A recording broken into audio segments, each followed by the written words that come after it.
Assalamualaikum warahmatullahi wabarakatuh. Kembali lagi di channel Radio Horor. Untuk kisah kali ini ada sebuah kisah yang ditulis oleh akun Twitter yang bernama @korean666. Dan untuk kisah yang akan saya bawakan kali ini yaitu kisah yang berjudul Si Bocah Penunggu Rumah Tua. Sebelum kita masuk ke cerita ini, tekan dulu tombol like video ini dan juga tekan tombol subscribe channel ini dan nyalakan juga lonceng notifikasinya agar teman-teman tidak ketinggalan cerita-cerita baru dari channel ini. Bagi teman-teman yang ingin baca langsung cerita ini, follow juga akun penulis yang nanti linknya akan saya sertakan di kolom deskripsi. Dan seperti apa untuk kisah kali ini? Langsung saja kita simak berikut ini.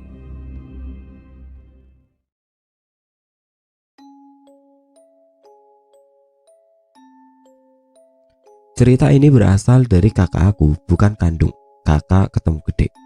Berlatar di tahun 2010, tepatnya di bulan November, dan bertempat di desa yang diberi nama Tanah Merah, bukan nama asli. Hanya saran, jangan dibaca sendiri di tempat gelap. Kalau merasa takut dan pusing, silakan ambil air wudhu bagi yang muslim dan berdoa sesuai keyakinan masing-masing.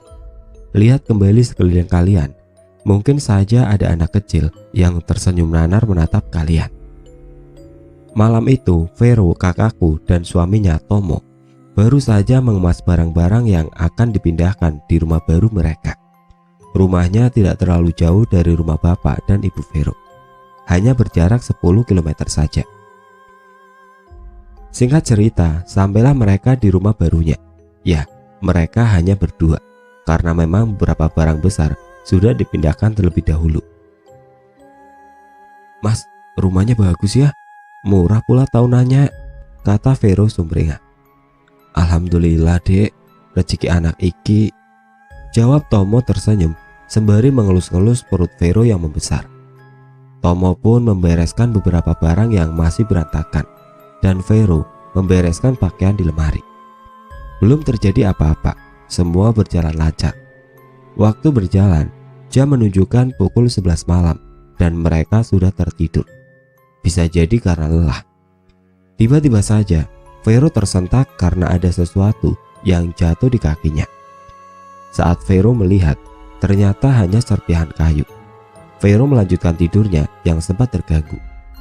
Tidak berapa lama, ada sesuatu yang sedang mengelus perutnya. Vero sadar akan hal itu, namun ia hanya berpikir bahwa itu adalah Tomo. Jadi Vero membiarkan hal itu hingga ia terlelap dalam kenyamanan. Setiap malam dan hampir seminggu hal itu terjadi dengan jam yang sama hingga Vero iseng untuk bertanya kepada Tomo. "Mas, kok dari kita pindah, Mas tiap malam ngelus perutku terus, kenapa? Tapi aku seneng sih," tanya Vero di pagi hari saat sarapan. "Maksudnya?" tanya Tomo balik. "Kok maksudnya gimana sih? Ya kan Mas tiap malam ngelus perutku toh," sahut Vero tersenyum. "Enggak ya, ngigau kamu dek," jawab Tomo. "Kok ngigau gimana sih? Jelas-jelas iya," jawab Vero sengit. "Alah, sudahlah, mungkin dirimu stres dek. Ya udah, nanti malam Mas elus-elus perutnya ya," kata Tomo meredam Vero yang sedikit jengkel. Vero hanya menanggapinya dengan senyum kecut. Tomo tidak mau berdebat dan memutuskan untuk segera pergi bekerja. Selang beberapa jam kemudian, Vero duduk menikmati pagi di teras rumahnya dengan segelas teh hangat. Terdengar suara cekikikan anak kecil yang menemani paginya. Tawa riang anak kecil terdengar keras dan cukup dekat. Vero hanya diam saja. Dia hanya berpikir itu hanya anak tetangga yang sedang bermain. Dia tidak berpikir macam-macam.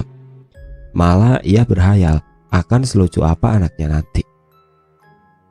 "Pasti akan seriang mereka Yuna," sembari mengelus perutnya. Selaras dengan suara tawa itu, mendadak terdengar suara menjerit seperti meronta kesakitan. Mendengar suara itu, Vero langsung beranjak dari tempat duduknya dan berjalan pelan menahan badannya menuju ke depan. Namun saat Vero melihat ke depan, tidak terlihat siapapun.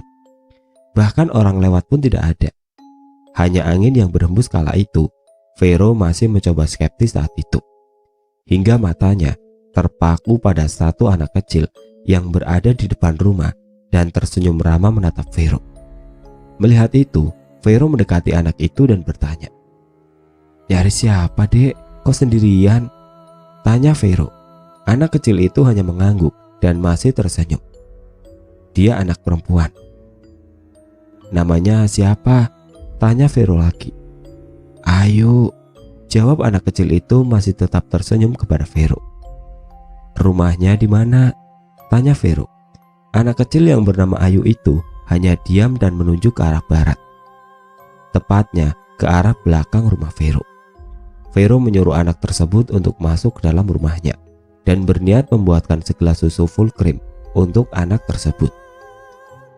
Saat Vero sedang membuatkan susu, terdengar suara seorang perempuan, lebih tepatnya ibu-ibu yang manggil-manggil nama Ayu. Batin Vero, "Oh, mungkin itu anaknya." Vero langsung keluar tanpa menyelesaikan minumannya. Saat Vero berjalan keluar rumah, Vero tidak mendapati Ayu berada di dalam rumah. Vero masih tetap berjalan keluar dan melihat-lihat kemana Ayu pergi, juga mencari sumber suara yang didengarnya tadi. Benar sekali, ada seorang ibu-ibu berambut panjang dan berpakaian ala ibu-ibu seperti mana biasanya di rumah saat pagi menjelang siang. "Bu," sapa Vero berteriak. Ibu-ibu itu menoleh kepada Vero dan mulai mendekat.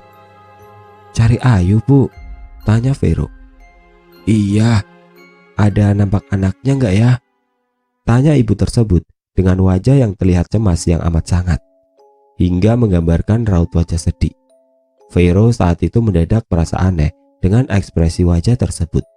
Ia berpikir, mungkinkah akan secemas dan sesedih itu wajahnya ketika anaknya sedang keluar dan bermain di luar rumah. "Ada, Bu, tadi anaknya di rumahku, tapi sekarang entah kemana. Mungkin ketemu temannya dan langsung terus pergi main," tentang Vero tanpa babi bu.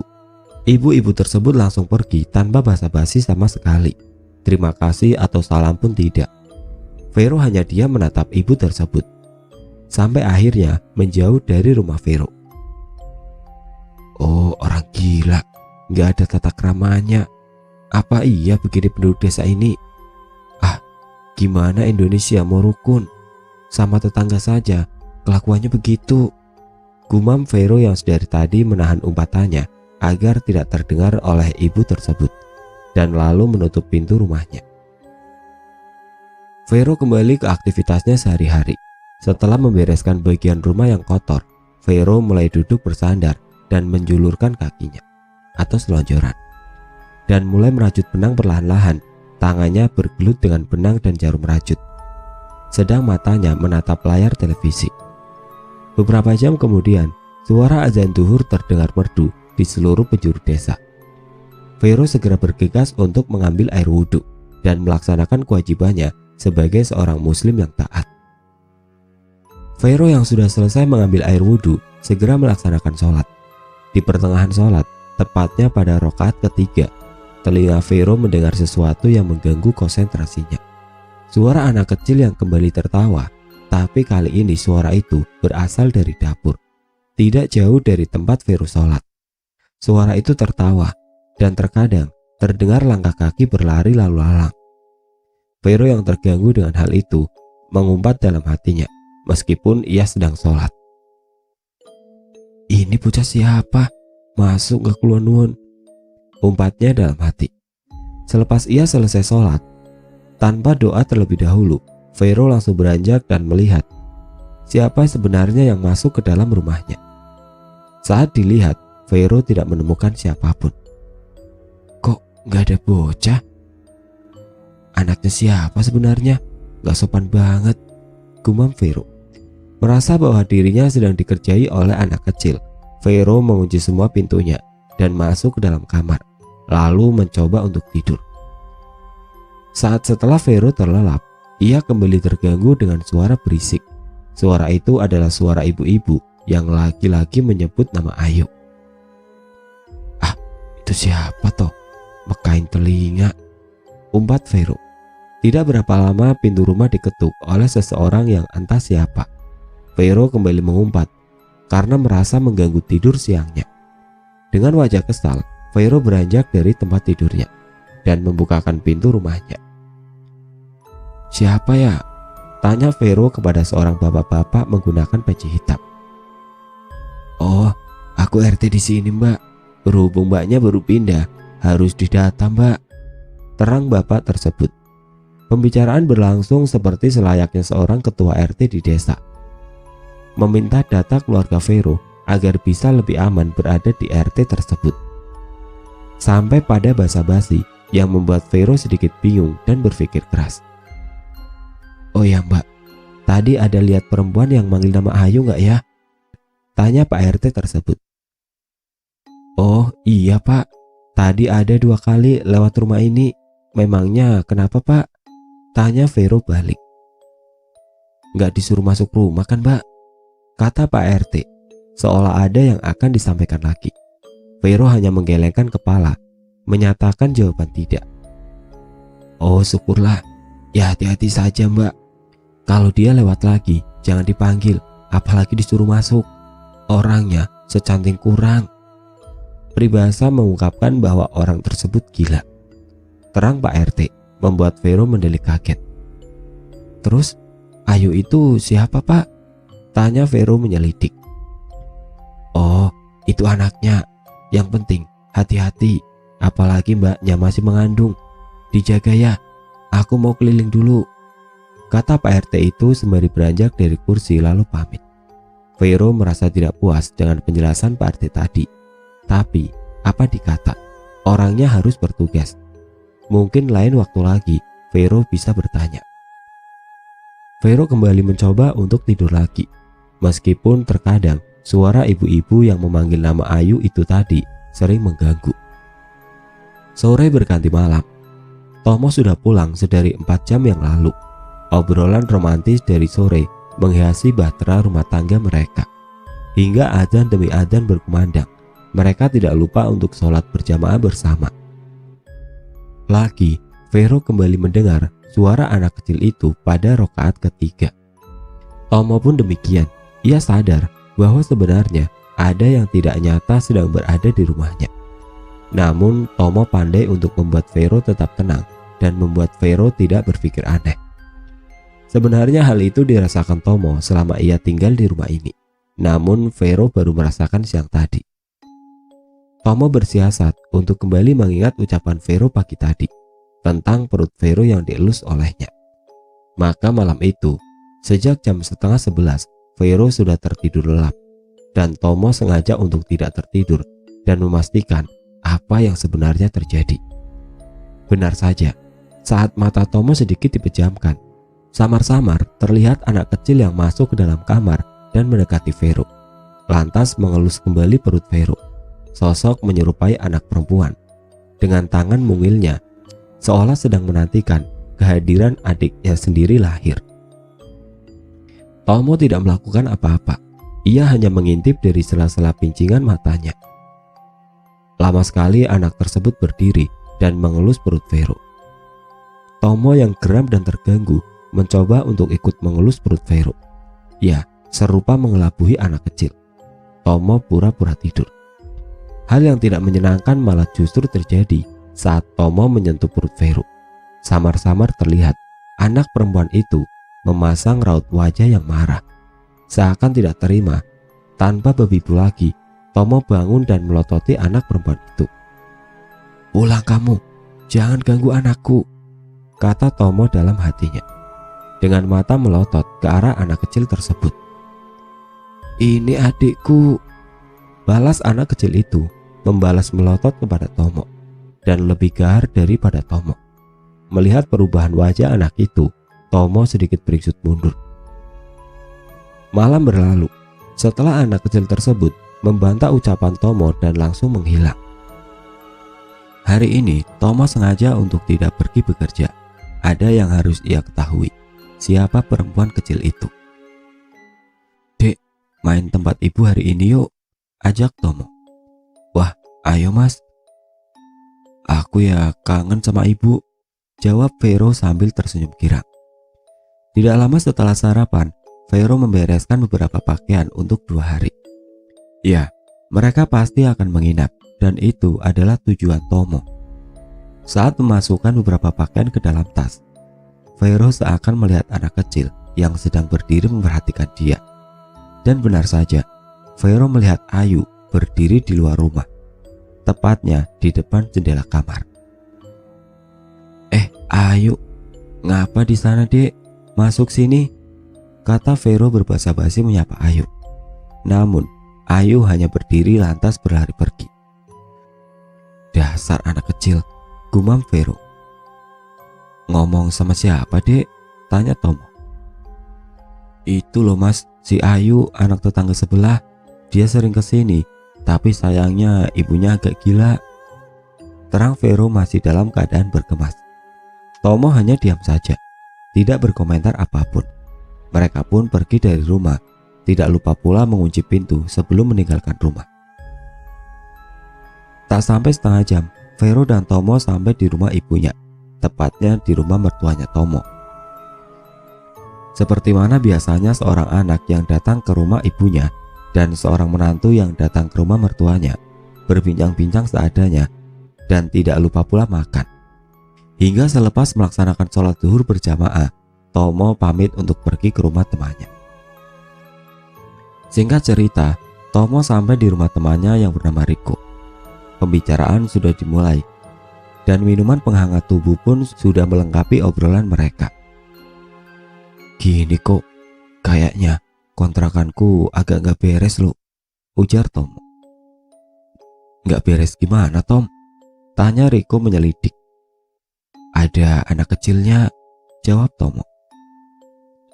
Terus kamu takut sama anak kecil? Cemen banget kamu, kata Riko. Bukan itu masalahnya, kata Tomo dengan raut wajah khawatir. Anak ini kayaknya ngincar anakku, lanjut Tomo. Beneran? Kata Riko memastikan ucapan Tomo. Iya, soalnya pas aku tegur malah dia ngelawan, bilang kalau itu adiknya. Terang Tomo pucat. Ya udah, nanti malam kita ke sana, jawab Riko santai dan menyeruput kopinya. Tomo dan Riko sepakat mereka akan melihat rumah itu nanti malam.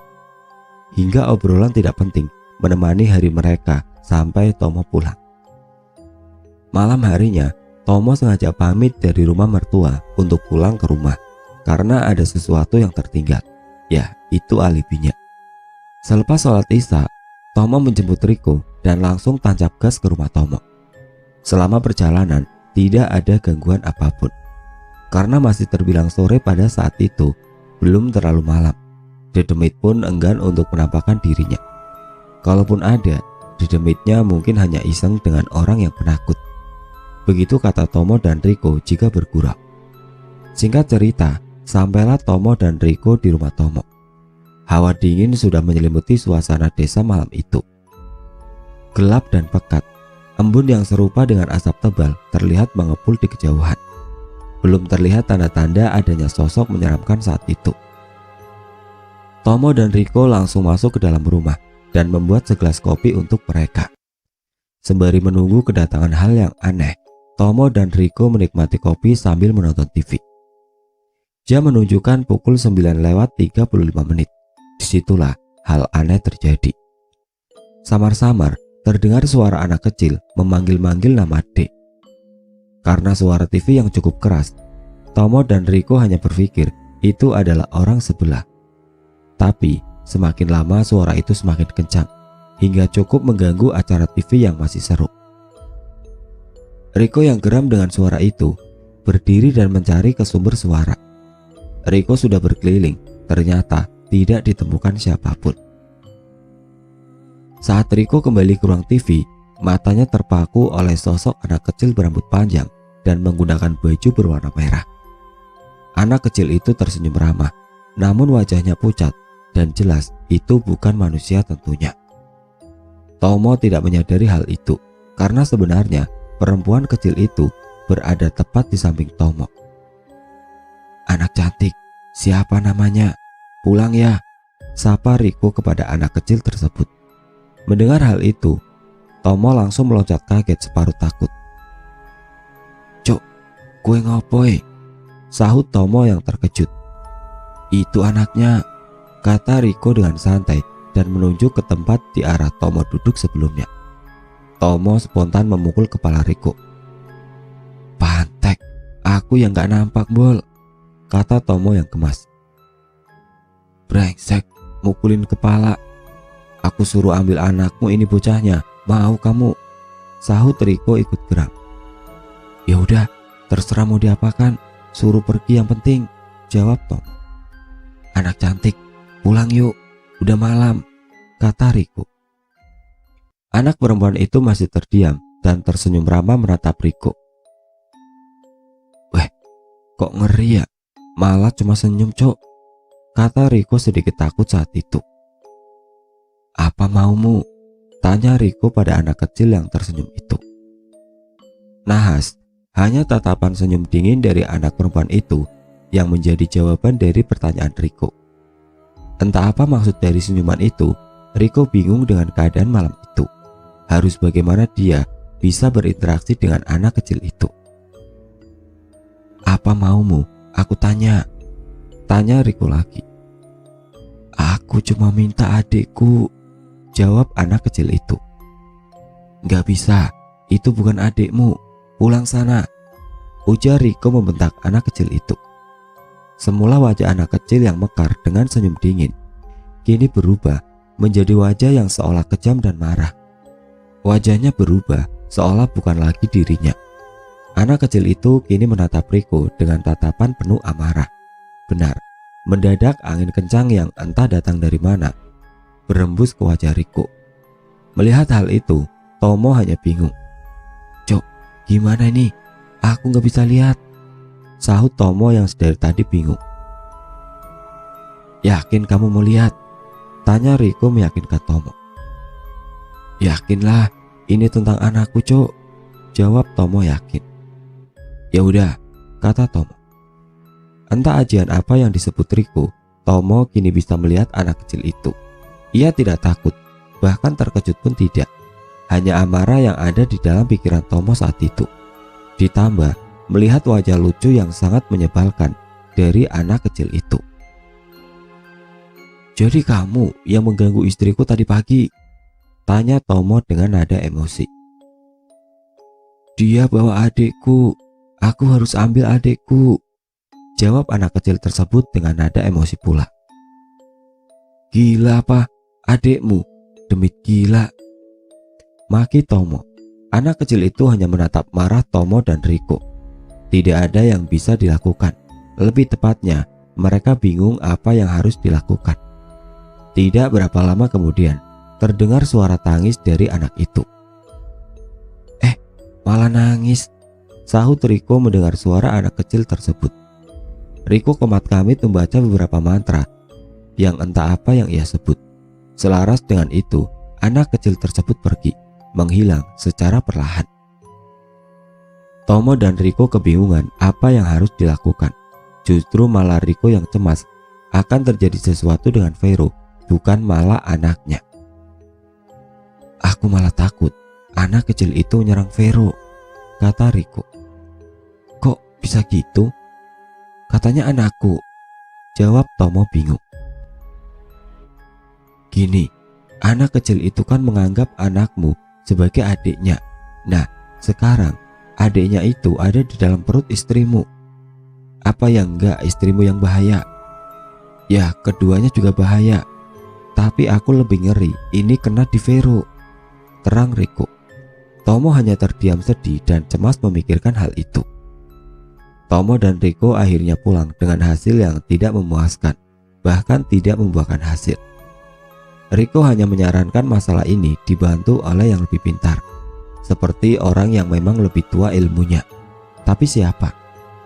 Riko bukanlah sejenis paranormal yang hebat dalam hal seperti itu. Ia hanya orang yang diberi anugerah dari kecil bisa melihat makhluk halus. Ia hanya bisa berinteraksi dan bernegosiasi, bukan untuk menyembuhkan atau mengusir. Kelebihannya hanya itu, serta membuka mata batin orang lain. Sedangkan Tomo Ia hanya orang yang tidak kenal takut dengan hal semacam itu. Perihal melihat dedemit itu hanya kebetulan atau ketidaksengajaan. Kalaupun bertemu, hanya diabaikan jika tidak mengganggu. 2 hari berlalu, Tomo terpaksa menceritakan hal yang telah terjadi pada Vero. Walau bagaimanapun, ia juga berhak tahu. Vero hanya bertanya anak kecil siapa. Tomo hanya menjawab, "Ya, anak kecil dedemit." Vero terdiam, juga cemas dengan kandungannya, takut terjadi apa-apa. Akhirnya dengan terpaksa, Vero harus tinggal terlebih dahulu di rumah ibunya untuk sementara sampai nanti anak kecil itu bisa pergi. Entah kapan lamanya, Tomo pun tidak tahu. Tomo pun sebenarnya tidak enak hati tinggal bersama mertua. Tapi apa harus dikata, ini juga menyangkut cucunya. Sore itu sepulang kerja, Tomo yang sedang membuat kopi tiba-tiba dipanggil oleh mertuanya. "Bapak punya kenalan, coba nanti malam kamu ke sana. Mana tahu orangnya bisa bantu," kata bapak mertuanya. "Orang mana ya, Pak?" tanya Tomo. "Orang Batu Lapang," jawab bapak mertuanya. "Siapa namanya, Pak?" tanya Tomo. "Namanya Pak Yo. Ingat dong ya dengan orang ini. Kamu tanya saja dengan orang sana, pasti tahu itu. Bapak gak bisa nganter karena mesin pabrik rusak," terang bapak mertuanya. Tomo pun mengiyakan ucapan mertuanya dan kembali menikmati kopinya di sore hari dengan istri tercintanya. Malam hari setelah itu, tepat setelah sholat Isya, Tomo pergi menuju ke desa Batu Lapang untuk menemui orang yang bernama Pak Yo. Selama perjalanan, ternyata di luar dugaan Tomo. Beberapa lelembut muncul melintas di tengah jalan, bahkan ada yang mengikuti. Beruntunglah, Tomo bukan orang yang penakut. Hal semacam itu dianggapnya sebagai angin lewat, tapi tidak dengan apa yang ia temui tepat di gapura desa Batu Lapang. Sosok hitam tinggi besar mengejutkan jalannya. "Gila, demit besar sekali, Cok," umpat Tomo. Tak lama setelah melintasi gapura tersebut dan bertanya pada warga sekitar, dan dengan gampang ia menemukan rumah Pak Yo. Di sana ternyata banyak kendaraan parkir. "Wah, orang sakti ini, rame yang berobat," gumam Tomo sembari turun dari motor. Dengan sopan, Tomo mengetuk pintu rumah Pak Yo dan mengucapkan salam. Dan syukurlah Pak Yo berada di rumah. Yang membuat Tomo tercengang adalah ia tidak menemukan satu orang yang berobat, melainkan hanya gerombolan anak-anak muda yang berada di sana. "Ini padepokan Langgam Jowo, bukan tempat berobat, Nak," kata Pak Yo dengan senyum ramah. Ia sadar bahwa ternyata anak-anak muda di sana semacam menimba ilmu batin di padepokan ini. Tomo hanya mengangguk dan tersenyum. "Namanya siapa? Sini duduk," tanya Pak Yo dan mempersilahkan Tomo untuk duduk. "Tomo, Pak," kata Tomo sembari duduk bersila di sebelah Pak Yo dan dikelilingi oleh anak-anak muda yang juga berada di sana. Malam itu, Tomo menceritakan semuanya yang terjadi di rumah kontrakannya. Pak Yo yang mendengar hal itu hanya mengangguk, seolah paham akan ucapan Tomo. "Anak dan istrimu gak bakal celaka, cuma rumahmu yang memang bermasalah," ujar Pak Yo tenang sembari menyesap rokoknya. "Terus aku harus gimana, Pak? Masa aku gak bisa tidur di rumah sama istriku?" jawab Tomo menahan kesal. "Gini, besok antarkan aku ke rumahmu. Kita lihat kayak apa bocahnya," terang Pak Yo menenangkan Tomo. Keesokan malamnya, Tomo dan Pak Yo pergi ke rumah kontrakannya. Sepanjang perjalanan ke rumah, Tomo dan Pak Yo diikuti sosok penari berpakaian hijau dan sedang menari-nari tepat di belakang Pak Yo yang memang membonceng Tomo. Tomo melihat penari itu, sedikit merinding dibuatnya. "Udah, gak usah takut, temanku itu," ujar Pak Yo menenangkan Tomo. "Teman sampean demit apa gimana, Pak? Nakutin?" tanya Tomo. Udah, gak usah bacot, diam aja," jawab Pak Yo sedikit meninggi. Mungkin ia kesal karena Tomo yang jelas terlihat tidak sopan. Ya walaupun itu sesosok hantu atau makhluk halus, tetapi ia juga perlu dihargai. Ditambah sosok itu setia dengan Pak Yok dan tidak membahayakan. Jelas saja Pak Yok sedikit kesal dengan ucapan Tomo. Sesampainya di rumah pukul 9 malam, Pak Yok pun langsung turun dan melihat-lihat isi kanan dan kiri rumah. Tomo yang merasa menjadi tuan rumah langsung membukakan pintu rumah dan membuatkan minum untuk Pak Yok. Pak Yok pun duduk dan mengamati sisi ruangan rumah. "Siapa yang punya rumah ini, Mo?" tanya Pak Yok. "Ada orang belakang, Pak. Lek Satyo namanya," jawab Tomo yang sembari menyuguhkan kopi yang sudah dibuatnya. "Weh, enak kopinya kayaknya nih," ujar Pak Yok mencairkan suasana agar tidak terlihat serius dan seram. "Jadi gimana, Pak?" tanya Tomo. "Sepengetahuanku, rumahmu ada kuburannya, Mo," terang Pak Yok. "Beneran, Pak?" tanya Tomo menyelidik. "Iya, cuma bukan kuburan biasa," jawab Pak Yok meyakinkan Tomo. Mendengar hal itu, Tomo langsung berpikir, apa mungkin ada kuburan keramat di rumahnya. Tomo hanya berani menebak-nebak dalam hati. "Tahu kuburan apa?" tanya Pak Yok. "Tahu, Pak," jawab Tomo. "Apa?" tanya Pak Yok lagi. "Kuburan Kluron apa, Pak?" Pak Yok mengangguk isyarat benar. Ternyata ada kuburan Kluron yang ada di rumah Tomo. Tapi kenapa dia menginginkan anaknya Tomo? Dan apa hubungannya dengan kuburan itu? "Hubungannya sama anakku apa ya, Pak?" tanya Tomo. "Itu yang harusnya kamu cari, Mo. Bocah ini gak bakal bisa pergi dari sini. Dia bakal tetap di sini. Coba kamu tanya yang punya rumah, ada apa sebenarnya? Aku yakin itu yang punya rumah ini pasti tahu. Setidaknya kamu tahu apa yang terjadi sebelum kamu tinggal di sini," terang Pak Yok, dan Tomo hanya bisa diam seolah mengiyakan ucapan Pak Yok. "Bocah itu gak bakal ambil anakmu. Tenang saja. Besok buatlah syukuran, rajin-rajin ngaji. Meskipun dia gak pergi, ya setidaknya dia gak manggil temen dan mengganggu. Insya Allah," terang Pak Yok menenangkan Tomo. "Baik, Pak," jawab Tomo singkat. Malam itu tidak ada yang terjadi.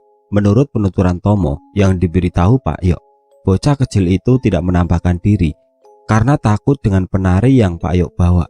Dan bocah tersebut hanya sesekali mengintip dari sebalik pintu kamar, terkadang pintu dapur. Tapi Tomo bersyukur bocah kecil itu tidak menampakkan dirinya hingga ia tidak bertambah kesal.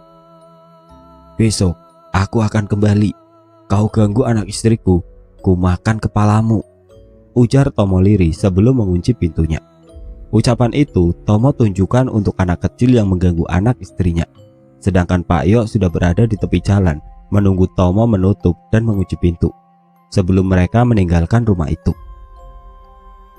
Keesokan harinya, Tomo dan Vero kembali ke rumah mereka. Tomo mengajak sekaligus meminta ibu mertua untuk tinggal di rumahnya selama 1 minggu. Selain untuk menjaga Vero yang sedang mengandung dan perutnya yang semakin membesar, juga dapat membantu menyiapkan perlengkapan syukuran. Syukuran yang diadakan hanya mengundang beberapa tetangga saja, seperti pada umumnya. Dan memang selama Tomo dan Vero tinggal di sana, belum diadakannya syukuran atas rumah yang mereka tempat, walau hanya mengontrak. 3 hari kemudian diadakanlah sebuah syukuran untuk rumah tersebut. Selama 3 hari itu pula, tidak ada kejadian aneh yang terjadi di rumah tersebut. Tomo merasa heran, kemana anak kecil tersebut? Vero pun tidak melihat sosok Ayu selama kembali ke rumah. Mungkin dia sedang bermain. Setelah sholat isya, beberapa tetangga sudah berada di rumah Tomo. Mereka pun disambut senyum bahagia oleh keluarga kecuali bapak mertua Tomo. Lantunan surat Yasin berkumandang merdu di setiap sudut rumah, bahkan terdengar hingga beberapa meter dari rumah. Seusai membaca Yasin dan berdoa, beberapa makanan pun dihidangkan untuk para warga. Menit berganti jam. Kini para tamu kembali ke rumah mereka masing-masing dengan senyum kenyang tentu saja. Tomo dan ibu mertuanya membereskan piring-piring yang masih tergeletak di bawah. Sedang Vero dilarang ibunya untuk membersihkan semuanya. Maklum, perutnya sudah besar, bergerak pun cukup susah. Jam menunjukkan pukul 10.40 malam. Ibu mertua sedang menyusun piring-piring yang baru saja ia cuci. Di tengah-tengah aktivitasnya, ia dikejutkan oleh suara tawa.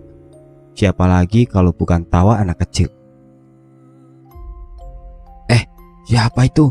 Tanya ibu mertua Tomo sedikit terkejut. Tidak ada jawaban, bahkan suara tawa itu menghilang.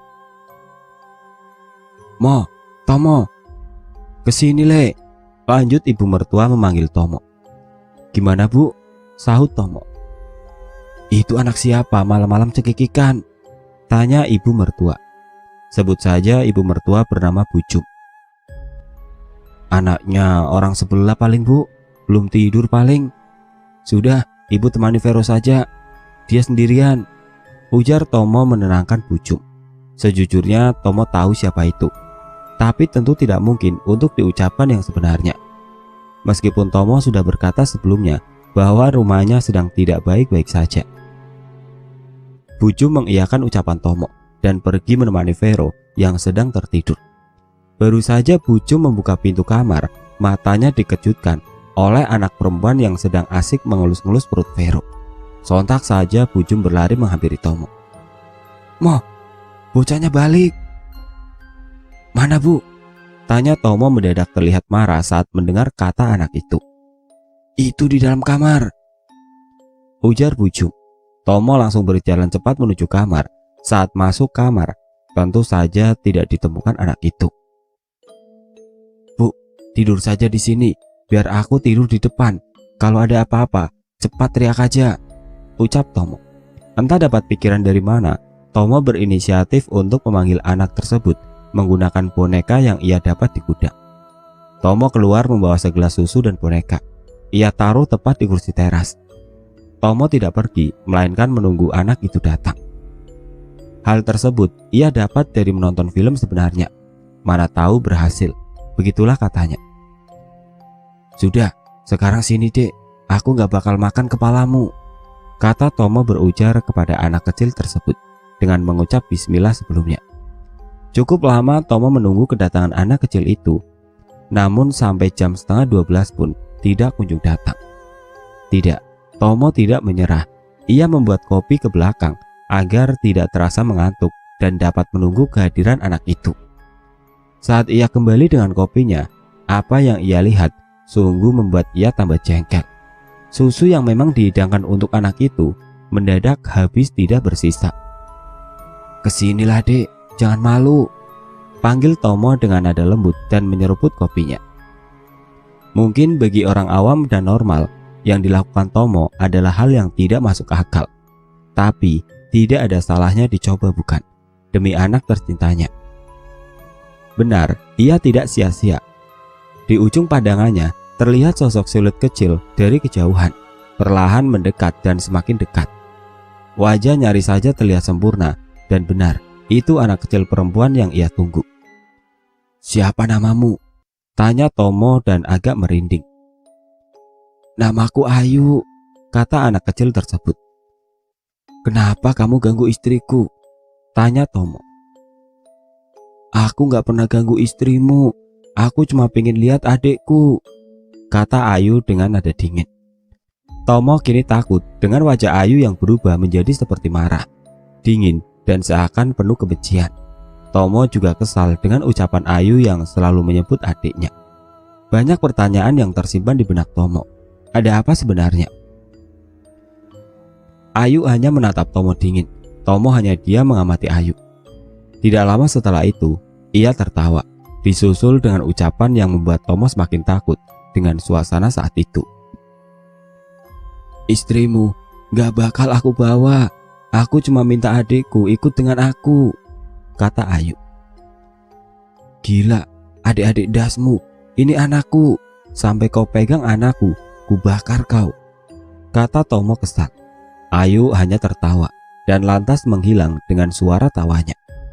Malam itu setelah pertemuan singkat dengan bocah kecil yang menyebalkan, Tomo menjadi kepikiran dan tidak bisa tidur. Masalah ini harus diselesaikan. Begitulah gumam hati Tomo. Ada sesuatu yang jelas bersemayam di rumah itu. ada hal yang memang disembunyikan oleh tuan rumah asli. Keesokan harinya, tepat setelah pulang dari bekerja, Tomo langsung datang ke rumah pemilik kontrakan, yaitu Pak Satyo, atau yang dipanggil Lek Satyo oleh Tomo. Tidak lupa, Tomo mengetuk pintu rumahnya dengan sopan saat dipanggil dan terus mengetuk pintu. Tak satu pun suara yang keluar dari dalam rumah, seolah sedang tidak ada orang di sana. "Kemana bekicil ini?" gumam Tomo. "Cari siapa, Mas?" tanya seorang lelaki yang keluar dari balik pintu rumah seberang. "Matanya nggak lihat apa? Aku di depan rumah siapa?" gerutu Tomo yang kesal dalam hatinya. "Cari yang punya rumah, Pak," jawab Tomo kepada lelaki tersebut yang ternyata adalah Pak RT. "Orangnya masih pergi itu, Mas. Besok baru balik. Kesini, Mas, masuk dulu," terang Pak RT mengajak Tomo masuk. "Weh, lumayan ini, dapat kopi. Siapa tahu orangnya tahu tentang rumahku," kata Tomo lagi dalam hatinya. "Oh iya Pak," jawab Tomo mendekati rumah Pak RT dan masuk ke dalam rumah. Selayaknya seorang tamu, Tomo dipersilakan untuk duduk dan dibuatkan minuman. Dan sesuai harapan Tomo, ada secangkir kopi yang menjadi temannya mengobrol dengan Pak RT nanti. "Ini Mas, minumnya. Maaf ini, nggak ada roti atau makanan," kata Pak RT sangat ramah. "Lah Pak, kok repot-repot? Kopinya udah cukup, malah aku yang merepotkan." Obrolan pun dimulai. Mulai dari pekerjaan hingga pengalaman sudah dibicarakan. Tomo pun tergerak untuk ikut terbuka dengan Pak RT yang kelihatan sangat baik dan dapat dipercaya. "Oh iya Pak, aku mau tanya boleh?" tanya Tomo antusias. "Ya boleh toh," jawab Pak RT. "Tapi agak aneh sih," kata Tomo. "Udah tanya aja, gimana-gimana?" tanya Pak RT yang terlihat santai namun penasaran. "Gini loh Pak, kayaknya ada yang gak beres sama rumah kontrakan Lek Satyo itu." "Oh itu, lah kamu gimana? Masih betah?" tanya Pak RT yang membuat Tomo bingung. "Lah maksudnya gimana ya Pak?" tanya Tomo mengernyitkan dahinya. Ia benar-benar tidak paham dengan ucapan Pak RT. "Udah gini aja, kamu diganggu Ayu kan?" tebak Pak RT yang membuat Tomo heran sekaligus semakin yakin dengan ketidakbaikan rumah itu. "Loh, kok tahu Pak?" tanya Tomo menyelidik. "Kamu bukan orang yang pertama Mas. Sebelumnya sudah ada kejadian yang sama kayak kamu. Cuma karena orangnya hanya ngontrak sebulan, jadi bisa cepat pergi." "Lah, apa ya nggak curiga kamu? Rumah segede itu dikontrak murah. Kalau tidak ada apa-apa, ya nggak mungkin toh ya," terang Pak RT yakin dengan yang ia ucapkan. "Lah, memang ada apa Pak?" tanya Tomo penasaran. "Ya cuma ada kuburan peluran aja. Cuma masalah sebelumnya yang jadi masalah besar," jawab Pak RT. "Tahun kemarin ada bocah mati di rumah itu. Nah, yang itu namanya Ayu," kata Pak RT seakan tertahap dengan ucapannya, seolah masih ada yang ingin ia sampaikan. Tomo menunggu Pak RT yang tidak kunjung bersuara lagi, padahal terlihat jelas dari notasi bicaranya yang menggantung dan raut wajahnya yang seakan menyimpan segudang rahasia mengenai Ayu. "Kok berhenti Pak?" tanya Tomo menyelidik. "Miris saja, bocah kecil gitu, matinya nggak bagus," jawab Pak RT menahan sedih. "Gimana sih Pak, kok malah membingungkan gini?" sahut Tomo geram. "Jadi begini, jauh sebelum rumah itu dikontrakan, rumah itu ditempati orang yang bernama Wati," terang Pak RT sembari menyeruput kopinya. "Wati ini anaknya Pak Satyo. Ya sebenarnya cantik anaknya, cuma wataknya nggak sama dengan rupanya," terang Pak RT lagi. "Lah, hubungannya sama Ayu apa Pak?" tanya Tomo semakin bingung dan tambah penasaran. "Ayu ini anaknya Wati," jawab Pak RT dengan raut wajah yang teringat akan masa lalu itu. Tomo hanya mengangguk-angguk, seolah sudah paham dengan permasalahan tersebut. "Ayu matinya gimana Pak?" Tanya Tomo menyelidik sembari mengernyitkan dahinya. Bunuh diri, jawab Pak RT singkat. Ah, masa anak ingusan bisa tahu bunuh diri? Sangga Tomo seakan tidak percaya. Memang secara logika hal itu tidak masuk akal. Tetapi Pak RT dengan santai menjawab, ya pas mayatnya ditemukan, dia sudah menggantung di plafon. Aku ya masih agak bingung, kok bisa anak segitu bunuh diri? Gila, orang gila aja nggak bakalan juga bunuh diri. Terang Pak RT yang kini raut wajahnya menjadi serius. Lah iya Pak, sahut Tomo santai. Tapi gitu itu kata keluarganya Pak Satyo. Kita yang nggak mau bikin berita aneh-aneh. Cuma ya tahu sendiri mulut tetangga. Ada yang bilang dibunuh, ada yang bilang diracuni. Makanya itu si Ayu ini nggak bisa tenang. Terang Pak RT. Oh tak kalau begitu, terus nggak bakal bener kontrakannya, kata Tomo. Sama katanya, tetangga sebelah itu si Wati ini hamil lagi. Nggak tahu lelakinya siapa. Namanya anak kecil toh, mamanya hamil. Anaknya seneng punya adik baru. Nah katanya lagi, anak yang dikandung ini dikubur di rumah itu. Terang Pak RT serius. Katanya mulu Pak, sahut Tomo malah menjadi ragu dan bingung. Tapi loh Pak, emang ada sih, kadang aku dengar suara anak kecil ketawa dan nangis. Lalu kemarin aku panggilkan dukun, ya memang ada kuburan Pluron. Terang Tomo. Ini masalahnya gak cuma istrimu Mo. Perempuan yang hamil sejak kejadian itu sering dihantui Ayu. Katanya itu adiknya. Terang Pak RT. Lah, kayak cerita di film Pak, sahut Tomo tersenyum. Obrolan mereka terhenti dengan adzan maghrib. Tidak pula terasa bahwa maghrib sudah datang.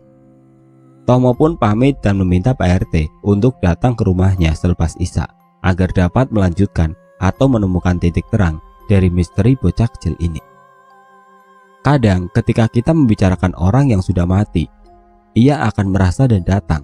Benar, Ayu datang duduk di depan teras rumah saat Tomo baru sampai di rumahnya.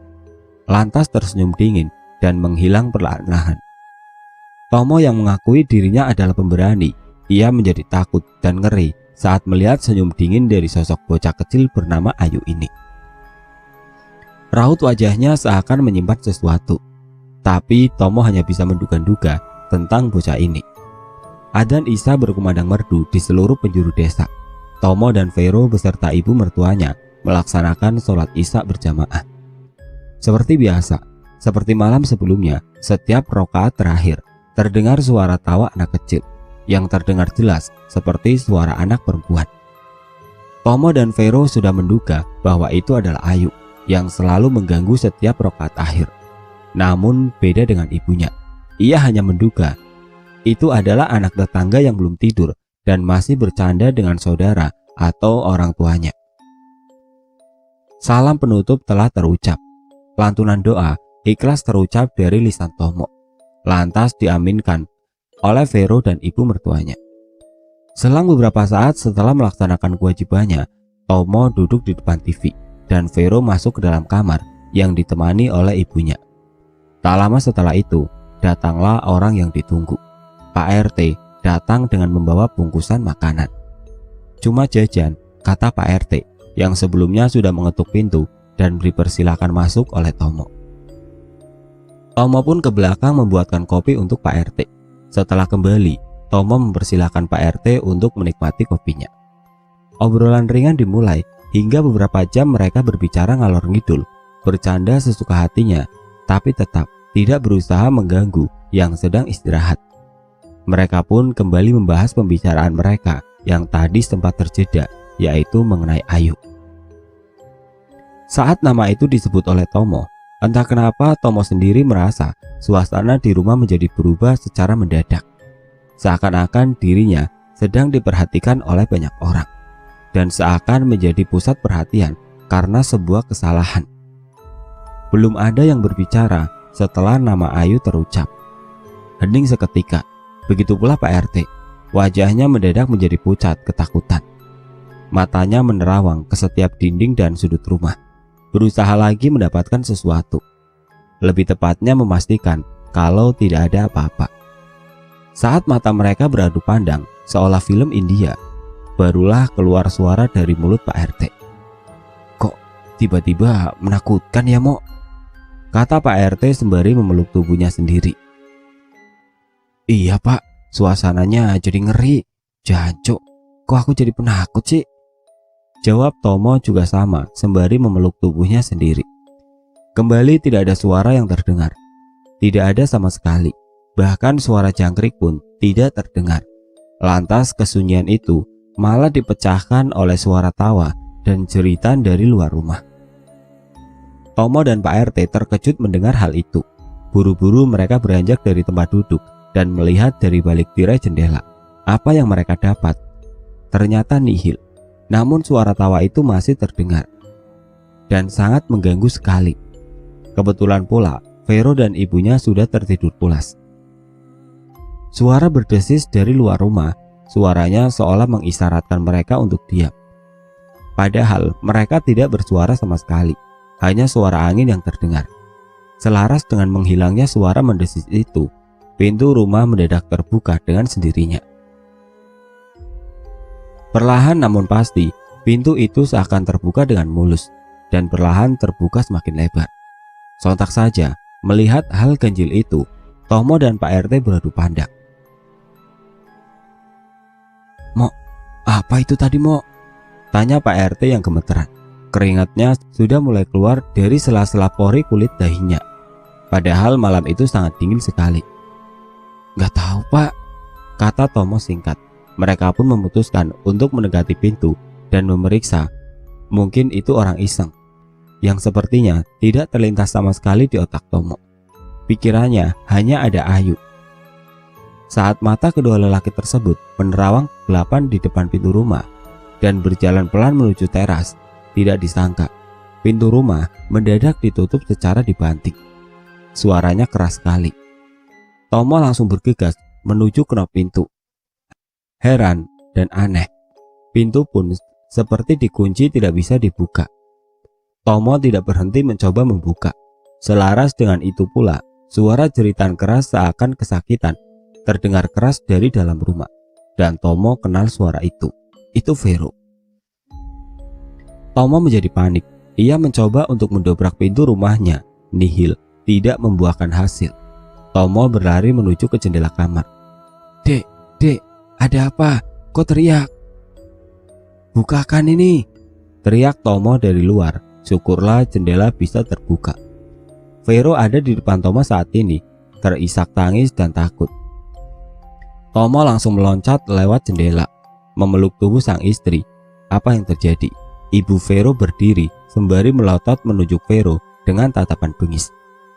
"Ada apa, Dek?" tanya Tomo kepada Vero. "Nggak tahu Mas, tiba-tiba saja Mama neken perutku. Sakit, makanya aku teriak," terang Vero masih dalam tangis dan pelukan sang suami. "Sebentar Mo, aku panggilkan Pak Ustadz saja," kata Pak RT yang bergegas pergi tanpa menunggu jawaban Tomo. "Kamu Ayu?" kata Tomo kepada sosok yang ada di dalam tubuh mertuanya. Ia hanya mengangguk, lantas tersenyum dingin. Dan Tomo yakin benar kali ini senyumnya sama dinginnya seperti yang sering ia lihat. "Sebenarnya apa maumu? Ini istriku, ini anakku, bukan adekmu," bentak Tomo yang membuat perubahan pada wajah ibu mertuanya. Sosok itu seakan tidak terima dengan ucapan Tomo. Ia mulai mendengus dan perlahan mulai menangis, serupa anak kecil yang direbut paksa mainannya. Tomo yang tidak tahu berbuat apa, hanya bisa memeluk untuk melindungi istri dan anak tercintanya. Selang beberapa saat, Pak Ustadz pun datang, lebih tepatnya orang yang dituakan dan sering menjadi imam di masjid. "Mo, ini ustadznya, Mbah Sugi namanya," kata Pak RT dengan nafas yang masih tersegal.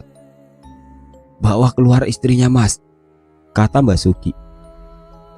"Gak bisa Mbah, pintu depan gak bisa kebuka," jawab Tomo. "Sudah, nurut aja, bisa-bisa," kata Mbak Suki. Tomo pun berjalan menuntun Vero dari dalam kamar menuju ke depan rumah. Sosok Ayu yang ada di dalam tubuh ibu mertuanya pun ikut berjalan mengikuti Tomo dan Vero dan masih dalam keadaan menangis. "Kamu di sini saja, gak usah ikut keluar, bocah bandel," bentak Mbak Suki. "Aku gak ada urusan sama kamu, aku cuma jemput adikku," kata Ayu tidak mau kalah membentak Mbak Suki. "Kamu gila ya? Bocah gak bisa dibilangi. Adikmu sudah mati dikubur di sini," kata Mbak Suki sambil menghentak-hentakan kakinya, seolah memberi petunjuk bahwa kuburannya berada tepat di bawah kaki Mbak Suki. "Enggak, adikku masih dalam perut," kata Ayu lagi membentak. Geram dengan ucapan Ayu, Mbak Suki pun masuk melalui jendela. Rambut ibu lebih tepatnya. Sedang Pak RT pergi ke depan untuk menemani Vero dan Tomo. Tanpa disangka, ternyata sudah ramai orang yang berada di depan rumah Tomo. Hanya sekedar penasaran dengan apa yang terjadi. Seolah sedang ada campur sari malam itu. Hal semacam ini menjadi tontonan banyak orang. Pak RT tidak menggubris para tetangga yang melihat. Ia malah khawatir dengan keadaan Vero dan juga Tomo. "Sabar Yomo," kata Pak RT menenangkan. Di luar masih ramai orang-orang menonton kejadian ini. Ada yang kasihan, ada pula tentunya yang tidak peduli, hanya mencari hiburan di kala malam. Sedang di dalam rumah, Mbak Suki masih bergelut dengan sosok bocah berbadan dewasa yang begitu bandel dan kekeh akan persepsi salahnya. Ayu masih menjerit dan menangis kesakitan kala dipegang kepalanya oleh Mbak Suki. Mbak Suki yang sudah biasa menyembuhkan orang kesurupan, kali ini merasa kewalahan dengan sosok bocah ini. Seperti mana di kehidupan nyata, bukan bocah namanya jika bisa diatur dan bernegosiasi dengan sosok anak kecil bukanlah perkara mudah. Begitulah yang diutarakan Mbak Suki. Ayu masih menjerit ingin lepas dari cengkraman Mbak Suki. Walau menangis, ia tetap melawan. Mulut Mbak Suki tidak berhenti berucap. Entah ajian apa saja yang sudah ia ucapkan, tetap saja Ayu tidak ingin keluar dari tubuh itu. "Aku gak mau keluar," bentak Ayu sembari menangis kesakitan. Namun entah apa yang diucapkan Mbak Suki, tiba-tiba saja tubuh itu lunglai tidak berdaya. Belum, Ayu belum keluar. Dia masih dalam tubuh itu. Mbak Suki keluar menemui Vero dan Tomo. "Panggilkan ibunya," kata Mbak Suki kepada Pak RT. "Ibunya siapa, Mbah?" tanya Pak RT bingung.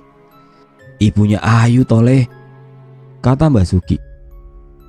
"Oh iya Mbah, kalau misalnya Vero di rumahku saja gimana Mbah? Biar dijaga sama istriku, kasihan di sini dilihat banyak orang. Gimana Mo?" ujar Pak RT sembari bertanya kepada Mbak Suki dan Tomo. "Jangan, takutnya anak itu malah kesana. Lah, kamu ketua RT, ya mbok suruh pulang wargamu. Hal kayak begini kok jadi tontonan. Apa yang gak punya TV di rumah?" kata Mbak Suki keras, bahkan terdengar oleh warga. Karena sadar, satu persatu warga berjalan pulang dengan wajah malu dan ada pula yang kesal tentunya. Tapi memang ada benarnya, hal semacam itu tidak harus jadi tontonan. Lagi pula, kasihan melihat Vero yang mengandung dan menjadi tontonan. Lupa, si Satyo kan masih pergi. Orang itu kalau pergi ya bawa si Wati," kata Pak RT yang baru saja melangkah, lantas teringat bahwa Pak Satyo pergi. "Waduh, gawat ini. Itu bocah belum keluar dari raga ibunya Mbak ini. Bandel banget itu. Beneran Satyo," kata Mbak Suki seakan emosi dengan keadaan dan juga oleh Pak Satyo. Selang beberapa saat kemudian, Tomo dan Vero masih terdiam bingung harus melakukan apa. Wajah Vero serupa orang stres, pikirannya melanglang buana. Sedang Tomo hanya cemas melihat kondisi Vero yang dari tadi terdiam setelah selesai menangis. Pak RT juga diam. Mbak Suki masih berada di belakang membuat teh hangat untuk Tomo dan Pak RT, termasuk pula Vero. "Cuma buat ngangetin badan, diminum nak," kata Mbak Suki kepada Vero. Vero menyambut teh tersebut dan menyeruput secara perlahan, namun wajahnya tidak berubah. Tatapannya kosong, namun pikirannya berkelana entah kemana. Mungkin ia cemas dengan ibunya, dan juga buah hati yang sedang ia kandung. Oh alah mas, anak cuma beberapa bulan bisa lahir, malah ada saja yang mau ambil, gerutu Vero dengan tatapan kosongnya.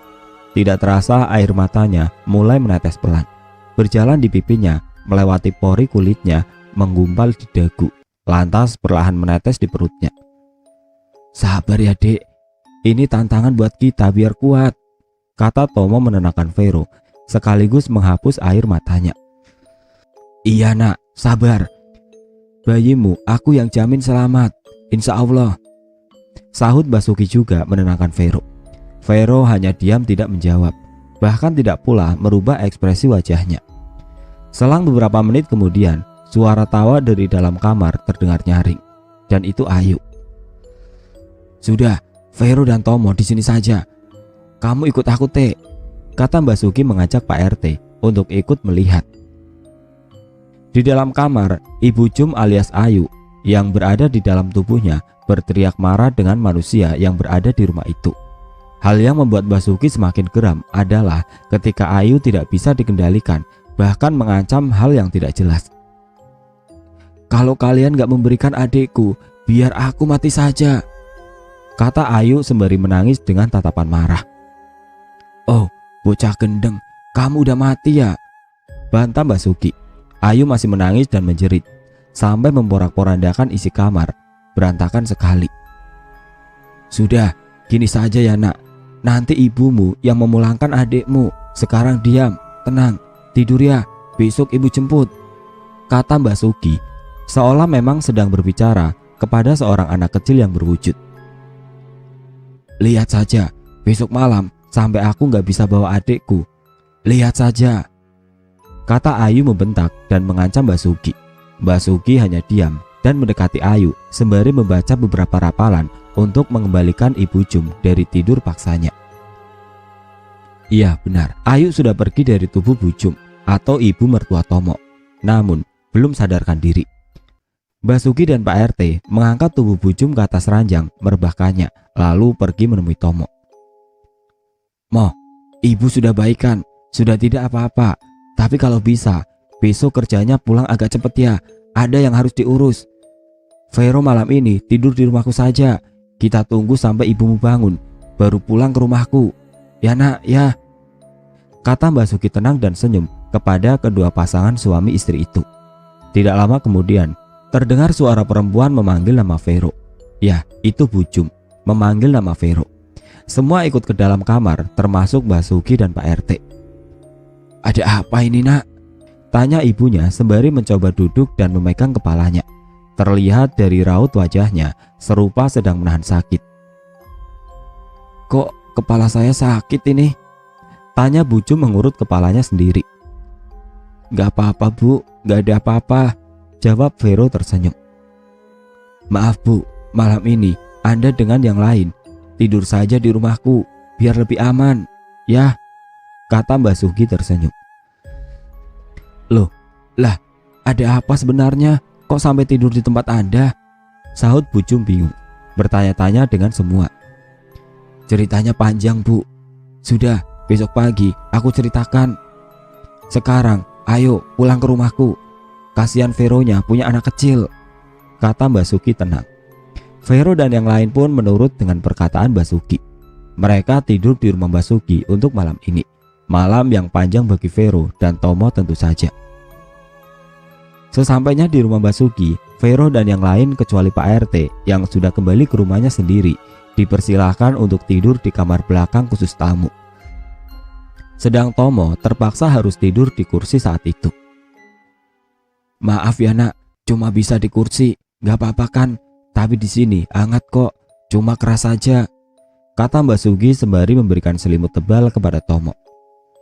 Gak apa-apa mbah, saya yang terima kasih dan minta maaf sudah merepotkan, jawab Tomo sungkan. Sudah gak usah dipikir, gak apa-apa. Sana buruan tidur, besok banyak kerjaan. Oh ya, kalau nanti ada yang nyolek, biarkan saja ya, cucu mbah sering ganggu soalnya, terang Basuki tersenyum. Enggak mbah, kata Tomo. Basuki meninggalkan Tomo dan masuk ke dalam kamarnya tanpa mematikan lampu, mungkin untuk penerangan bagi Tomo. Tomo pun sudah diberitahu di mana dapur jika ingin mengambil air minum. Tapi tanpa babi bu, Tomo langsung menggulung tubuhnya dengan selimut, lalu mencoba untuk tidur. Karena hari ini adalah hari yang cukup melelahkan. Saat malam sudah menjadi sangat larut, bahkan hampir mendekati pagi, Tomo terjaga karena merasa terganggu.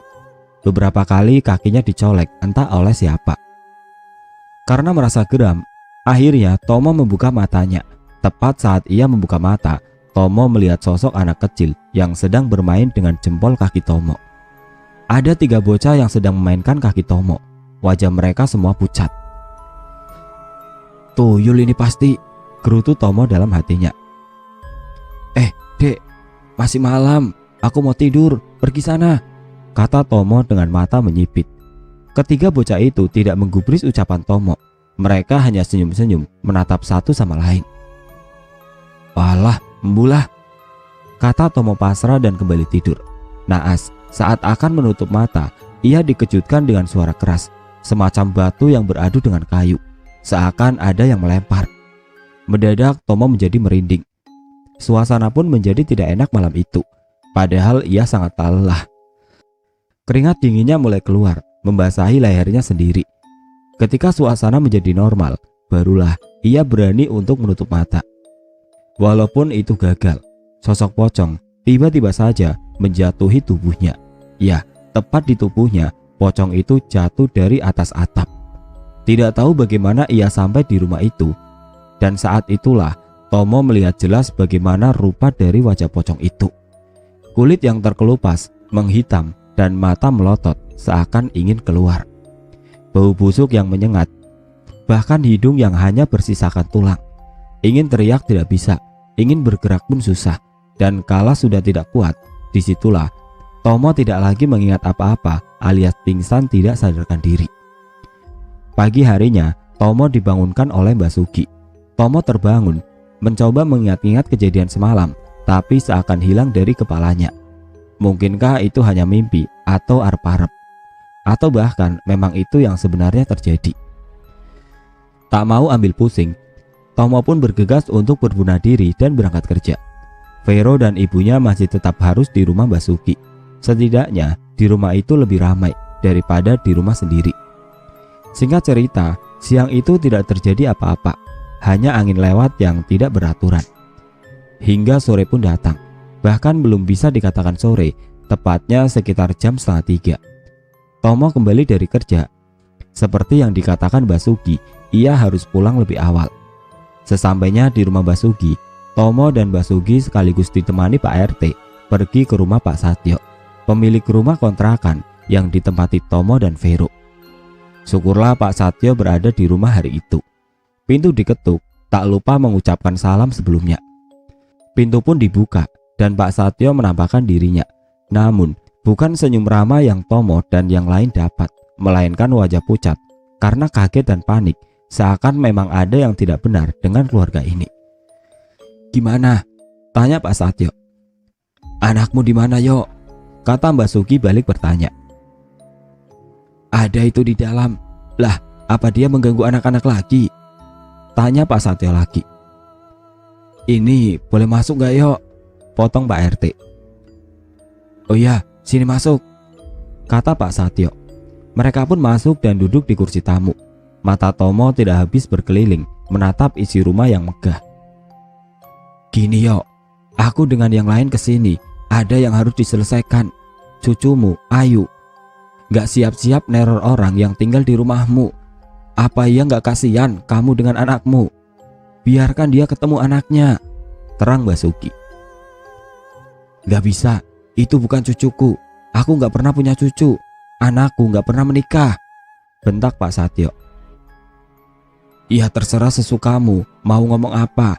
Intinya aku cuma minta, Yo, tolong sekali ini saja biar Wati melihat anaknya. Kalau tidak begitu, Wati bakalan masih seperti itu. Apa kamu mau anakmu sedang saja digila sampai mati? Apa gak mau anakmu dapat lelaki? Apa harus aku bongkar otak busukmu itu?" ujar Mbak Sugi seperti menyimpan suatu rahasia. "Ya udah, kapan?" tanya Pak Satyo membentak. "Nanti malam datang ke kontrakanmu bawa Wati. Kalau nggak datang, aku bakar rumah itu, jawab Mbah Sugi sekaligus mengancam. Setelah percakapan itu, Mbah Sugi dan yang lainnya keluar dari rumah dan menuju ke masjid. Karena memang tepat adzan asar telah berkumandang merdu. Di perjalanan, Tomo yang sedari tadi hanya menyimak, kini ia bertanya-tanya, sebenarnya ada apa ini? Mbah, tolong jujur Mbah, kelakuan buruk gak boleh ditutupi. Anda orang yang disegani di sini. Ada apa dengan Pak Satyo? Tanya Tomo.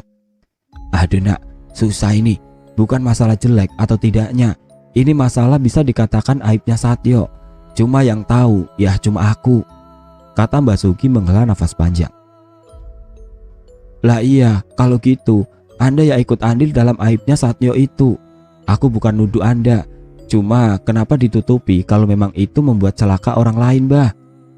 Cerca Tomo seakan menyudutkan Mbah Sugi untuk bisa membuka mulutnya.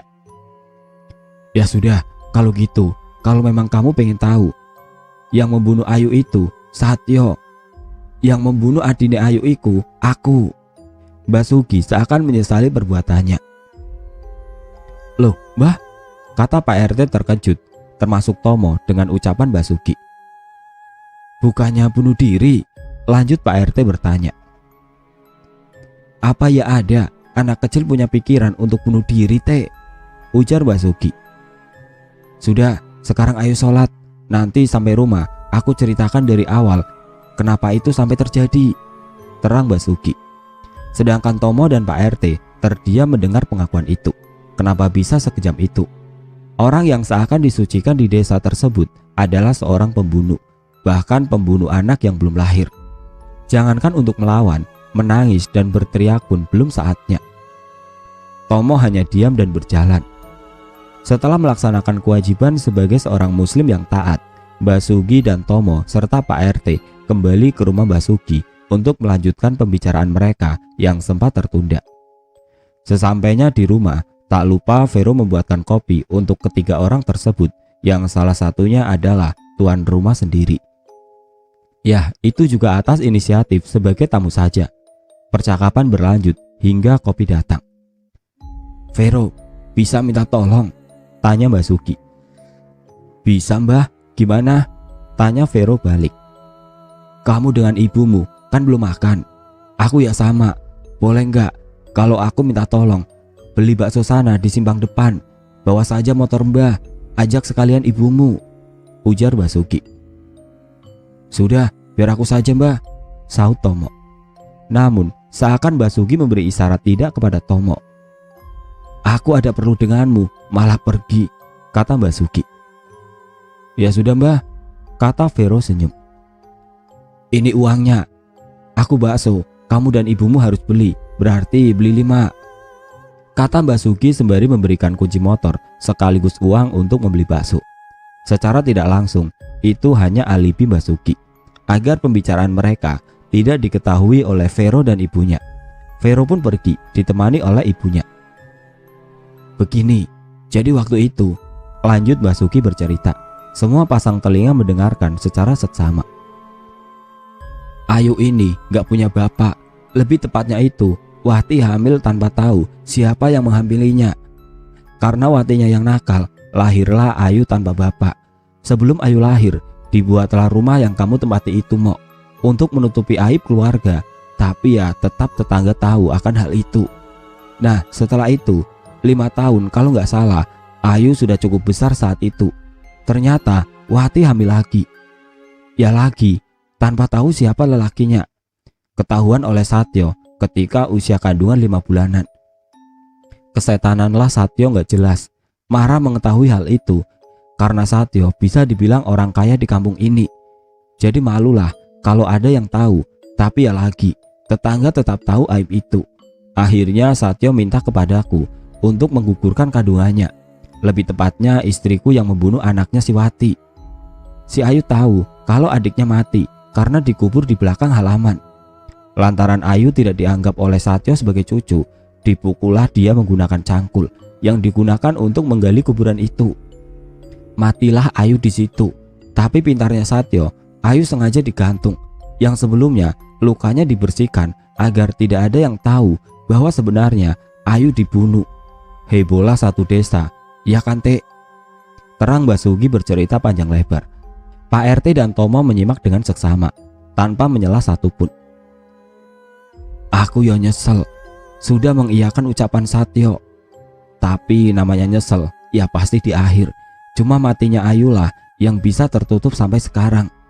Lanjut Basuki sembari menyeruput kopinya yang mulai dingin. Vero sudah balik, ayo makan, kita siapkan nanti malam, kata Basuki lagi. Karena memang Vero sudah kembali. Dan memang Basuki sudah lapar saat itu.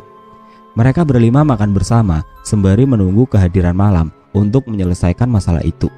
Dan harus selesai malam itu juga. Malam itu selepas makan malam, berkumandanglah azan Isya. Suaranya merdu, menggelegar setiap penjuru desa.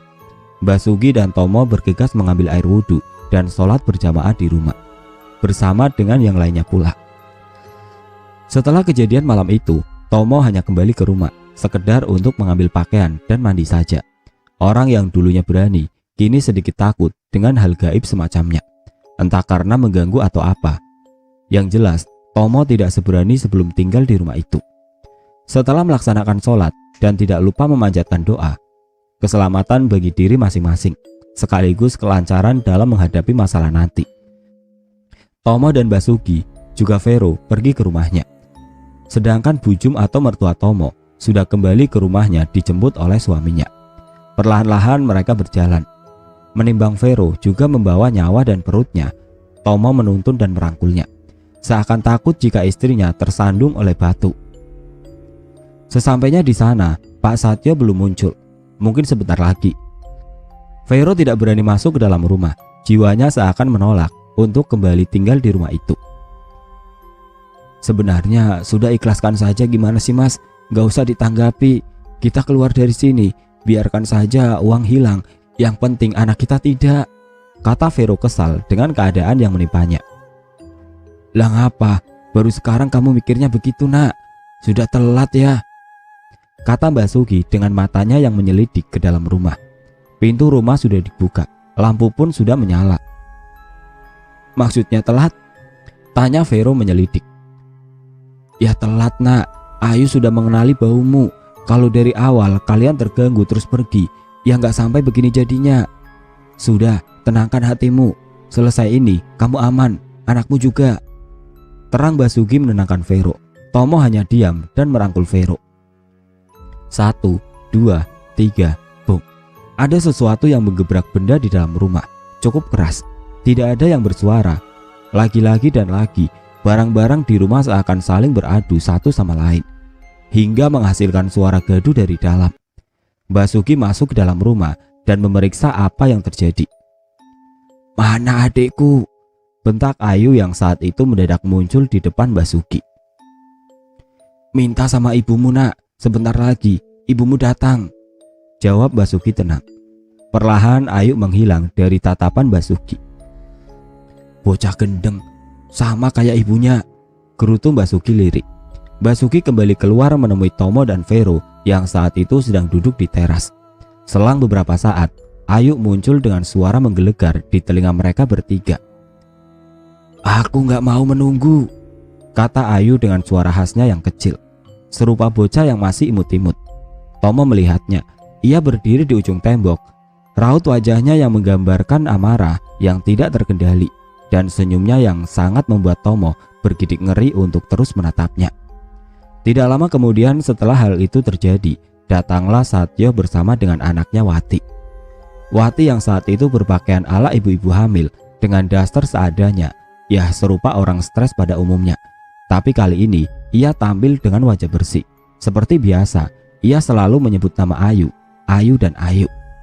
Nak, kesini nak, kata Mbak Sugi memanggil Wati. Anakku di mana Mbah? Tanya Wati dengan tatapan bingung. Ada di dalam, masuklah nak, panggil saja, anakmu di dalam, jawab Mbak Sugi.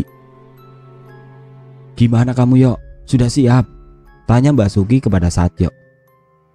Siap apa? Kata Satyo balik bertanya. Siap dibakar mukamu di sini, kata Mbak Sugi dengan mata melotot, seakan itu yang akan dilakukan. Weh, Anda jangan kurang ajar Mbah. Saut Pak Satyo tidak terima dengan ucapan Basuki. Basuki hanya diam menyaksikan raut wajah Satyo yang cemas. Dan Basuki hanya tersenyum kecut dengan Pak Satyo. "Sini, ikut aku," ajak Basuki masuk ke dalam rumah. "Mo, kamu di sini saja ya, jaga istrimu. Kalau dengar suara yang tidak mengenakan, biarkan saja, jangan masuk sebelum aku suruh," ujar Basuki kepada Tomo. Tidak berapa lama, Pak RT datang. Katanya hanya untuk memastikan bahwa tidak ada warga yang menonton hal ini. Setelah Basuki masuk, suasana di dalam rumah mendadak menjadi lembab, dingin, terkadang panas, campur menjadi satu. Disitulah datang sosok Ayu dengan senyum yang mengerikan. Serupa dengan film horor di televisi, Wati melihat sosok Ayu lagi. Wajahnya tersenyum senang, matanya berkaca, terharu dan bahagia. Namun tidak dengan Ayu. Senyumnya bukanlah untuk hal yang bahagia, melainkan senyum yang begitu satir. Tatapan tajam menatap Pak Satyo, kakeknya sendiri. Entah apa yang ada pada benak Pak Satyo saat itu. "Kenapa melihat aku seperti itu? Gak terima aku bunuh kamu," bentak Satyo pada Ayu. Sontak Basuki mengucap istighfar dan memukul kepala Satyo cukup keras, tapi tidak terlalu keras. "Itu cucumu," kata Basuki geram dengan ucapan Satyo. "Apa Pak? Bapak yang bunuh Ayu?" tanya Wati mendadak, seakan kewarasannya kembali seperti semula. Pak Satyo hanya terdiam, tidak bisa berkata apapun. Hal itu ternyata ia sembunyikan dari anaknya sendiri, Wati. "Itu cucumu Pak, darahku, dagingku," kata Wati memberontak. Seketika itu pula Ayu menghilang entah kemana. Mendadak angin berhembus kencang, entah dari mana asalnya. Wati menangis, menyesali perbuatan bapaknya sendiri. Basuki berjalan ke belakang, mencari cangkul dan mengambilnya. "Kubur cucumu yang benar, aku nyesel sudah membantumu," kata Basuki sembari melempar cangkul di hadapan Pak Satyo. "Ogah," jawab Pak Satyo. Mendadak dan tanpa disadari oleh Basuki dan Pak Satyo, Wati meraih cangkul tersebut dan menancapkan kepala Satyo. "Wati, gila kamu, ini bapakmu, kok malah dicangkul kepalanya?" kata Basuki yang terkejut dan beringsut mundur. Darah mengucur dari kepala Pak Satyo, dan isi kepalanya terlihat saat kepala cangkul itu ditarik oleh Wati. Basuki kalah mental melihat hal itu. Bahkan kejadian itu lebih menyeramkan daripada bertemu 100 demit sekalipun. Hal itu sangat membekas di ingatan Basuki. "Aku Ayu," kata Wati sembari tertawa. Ya, ternyata itu adalah Ayu yang meminjam raga Wati. "Sekarang mana adikku?" lanjut Ayu berkata dengan suara Wati, bertanya kembali tentang adiknya. "Ikut aku," kata Basuki mengajak Ayu untuk mengikutinya. Sedang mata Basuki tidak henti menatap darah yang mengalir kental dari kepala Pak Satyo. "Adikmu ada di dalam sini. Kalau kamu mau bawa adikmu, ini bongkar saja. Adikmu ada di dalam kuburan ini," kata Basuki sembari membuka papan yang ternyata selama ini menutup kuburan anaknya Wati yang belum sempat diberi nama itu. Melihat betapa bahayanya Ayu ketika meminjam raga Wati, akhirnya Basuki berinisiatif untuk meraih cangkul tersebut dan mulai menggali. Ternyata galian itu tidak terlalu dalam, bahkan 1 meter pun tidak sampai. Ditemukan satu bungkusan kecil berwarna putih. Ketika dibuka, terdapat tulang kecil hampir sama dengan tulang ayam, bahkan lebih kecil dari tulang ayam sekalipun. "Besok kita antarkan adikmu ya, nanti aku taruh di sebelah rumahmu," terang Basuki menenangkan Wati. "Matur suwun Mbah," kata Ayu lirih dan pergi dari tubuh Wati. Wati pun mendadak tidak sadarkan diri. Basuki memanggil Vero dan Tomo untuk masuk dalam rumah dan Pak RT mengikutinya. "Astaga, ya Allah Mas," kata Vero terkejut melihat darah dan kepala dengan luka yang menganga. Tentu saja yang lainnya juga sama, terkejut dengan apa yang mereka lihat. Basuki datang dari arah belakang dengan membawa bungkusan kecil itu. "Ayu yang macul kepalanya," kata Basuki sedikit bergidik melihat darah yang melimpah. "Sudah, jangan dilihat. Vero dan Tomo sudah aman," lanjut Basuki, sedang Vero masih menangis di pelukan Tomo. "Teh, aku minta tolong sama kamu, umumkan ke masjid kalau Satyo meninggal," kata Mbah Sugi. "Enggih Mbah," jawab Pak RT yang masih melihat Satyo yang terkapar bermandikan darah di kepalanya. "Vero dan Tomo, carilah kontrakan lainnya. Masalah ganti rugi besok diurus dengan saudaranya Satyo," kata Mbah Sugi kepada Tomo dan Vero. "Ayu sudah ketemu adiknya, tapi nggak menutup kemungkinan dia bakal kembali. Malah bisa jadi tinggal selamanya di rumah ini," lanjut Mbah Sugi menerangkan. "Nggih Mbah, matur suwun," jawab Tomo tanpa senyum. Malam itulah akhir dari hidup Satyo yang tidak mau mengakui cucunya. Keesokan paginya selepas subuh dan sesuai instruksi Mbah Sugi, diumumkanlah kepada warga bahwa Satyo meninggal. Tentu saja warga bertanya-tanya akan hal itu. Jelas saja mereka akan tahu Mbah Sugi memberi penjelasan kepada warga untuk tidak membicarakan kejadian naas itu kepada desa lain atau kepada yang belum tahu, karena itu adalah aib yang harus dijaga bersama.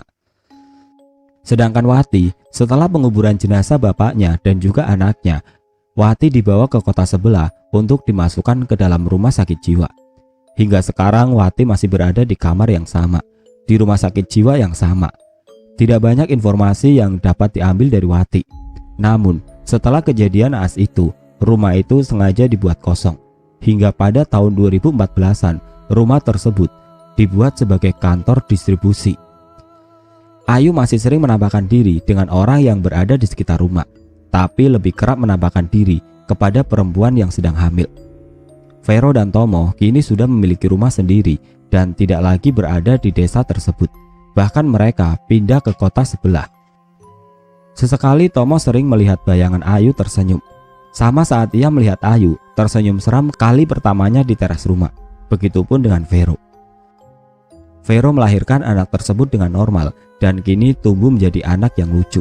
Saat ini umurnya sudah menginjak 10 tahun kurang. Dan anaknya perempuan.